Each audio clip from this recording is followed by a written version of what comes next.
Hey everyone, Kyle Mike here from MLive.com, joined by Justin Rogers. Eric-Ebron has been a big topic of conversation throughout the year, Justin, since since the second he was drafted. I mean, my Twitter lit up with what the hell are the Lions doing? You know, they have a pedigree, don't they already have a first round bust at tight end, blah blah blah. So there's, he's never been really cut any kind of slack since that day, and he came in and, admittedly he had a really bad start to his career. Well, in training camp, I mean, he was dropping balls at an alarming rate when he first came in, and even during the season, he only had 10 catches up to the point where he was injured. Then he sat out 3 games with a hamstring injury. It's just been a long year for him, but he has played better in recent weeks. He has produced a little bit more. What's your take on the Eric-Ebron first-year edition? I tried to get out ahead of this one.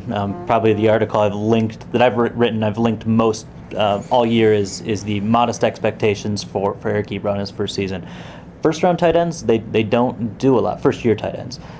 It's a very difficult position in this offense that's got a huge playbook. It's even more difficult. He needs to know the tight end spot, the slot spot, the outside spot, the run blocking, the pass blocking. He made jokes about chewing Advil all through training camp. Yep. It's a brutal position. That said, even with modest expectations, he's underachieved. Expected more from the number 10 pick in the draft. I think at this point, even given the fact he's missed 3 games, I think 35 to 40 catches would have been a more reasonable mark for him to be at this year. And, you've mentioned he's picked up lately. Yeah, the receptions have been there. We're still not seeing many big plays. It's a lot of small chunks, and you really want to see him start turning that corner as this season ends going into 2015, because that's where he should start to, have a bigger impact. You don't count leaving planet Earth as big plays? I love hurdles. I think they're exciting plays, but they're small chunks. I'm just playing. Yeah. The production has not been there. But what I do take away from something like that is the athleticism is there. Guy they drafted, the guy they envisioned, Eric-Ebron being, is still there. He's not a bust in any way. I think long term it's way too early. At the same time, you do want more out of him, and I think it's just been a difficult year for him. I think he got swept up in the Eric-Ebron bonanza, right? I think he expected to be more than what he is when he got drafted. He's a guy. He has a big game, at least at North Carolina, and he has a big mouth too. And I have no problem saying that. I mean, he's just got a big personality. He enjoys talking. He enjoys the spotlight. He embraces it. And really, that's something you want out of your superstars, out of your first-round draft pick. You need guys on your team who can absorb the spotlight. Guys like Stafford and Sue and these guys, Calvin, they make it so seamless, and it allows the locker room to function well, because then other guys can fill in reserve roles. I think Ebron's going to be just fine in terms of the mouth and the game, but obviously the game has to catch up to the mouth at some point. And I just get frustrated sometimes when I see fans giving up on him, because I don't think we should be anywhere near that point. He has been a disappointment, but he's not a bust, and I characterize it. I draw a difference between the two. I think somebody pointed out the Herman Moore stat to you.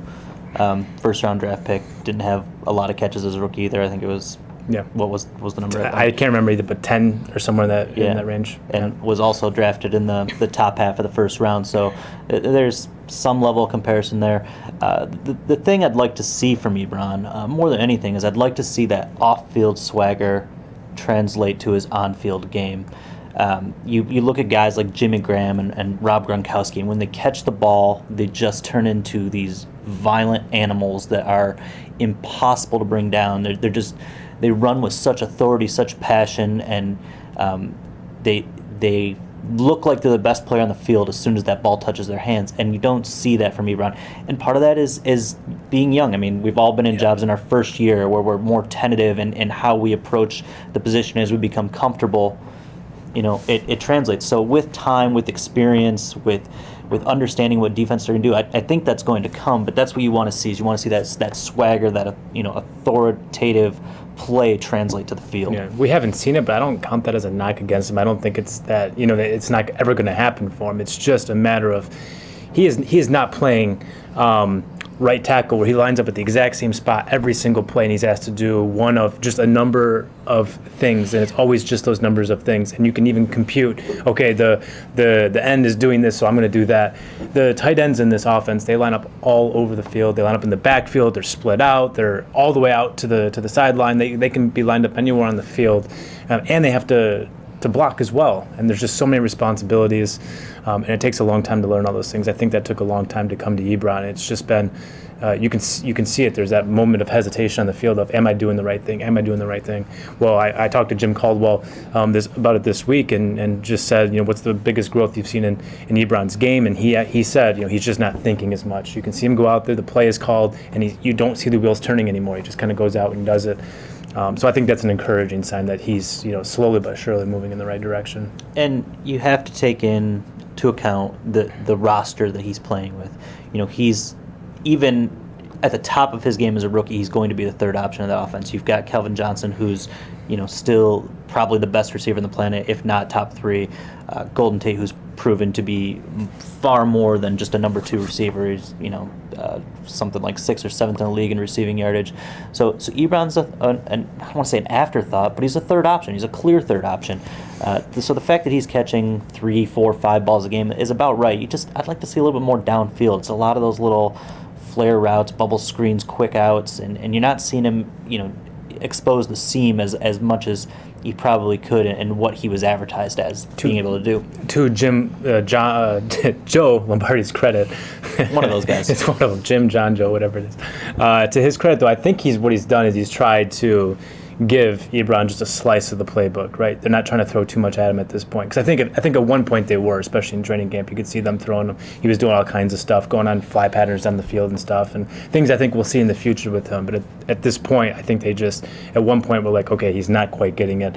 Let's just ask him to do these couple of things and have him do them well, and then move on from there. Because where we've seen Ebron do most of his damage has been in the short field. And we saw it just the past 2 weeks where he went in motion to the left. Ball was hiked, he could just leaks out across the middle, and that's where he catches it. And on both of his plays where he hurdled guys, it was the same play. It was the one he wasn't in motion for, but it was the same play, him leaking across the field, in the short field. And those are easy plays for him to convert. They're easy passes. It reduces the element of risk of the play failing. And I think the production is not there, but I like what they're doing with them, just kind of nudging him along. I don't think I disagree with you there. I don't think the playbook has been simplified for him. I think maybe the calls for him are simplified. He's running when the ball is going to Ebron, it's in a handful of different plays. Yeah. For example, I saw him run a go route in New England, but it wasn't for him. It was designed to clear someone else out. But most of his receptions, as I mentioned, have been those little motions, the little quick outs, the rollout screens for Stafford, and that's fine. You build and establish confidence that way, getting the ball in his hand and letting him do stuff after hurdling guys. And Ebron said this week, just getting the ball in his hands and being active. And I mean, for a guy who is such a high usage player in college, it's been good for him to get back into routine, even if they are short plays. That's what we got. Ebron, disappointment, but I don't think either one of us are giving up on him. And I think he still has a big future in Detroit. For Justin, am I right? Yeah, I mean, there's a difference between disappointment and bust. Right. I think that's what we need to establish here is you can have a disappointing season. It's only when you start stacking 3, 4 of those in a row that you can call a guy bust. We're a few years away from that. For Justin Rogers, I'm still Kyle Meinke. We're on live. Keep it right here.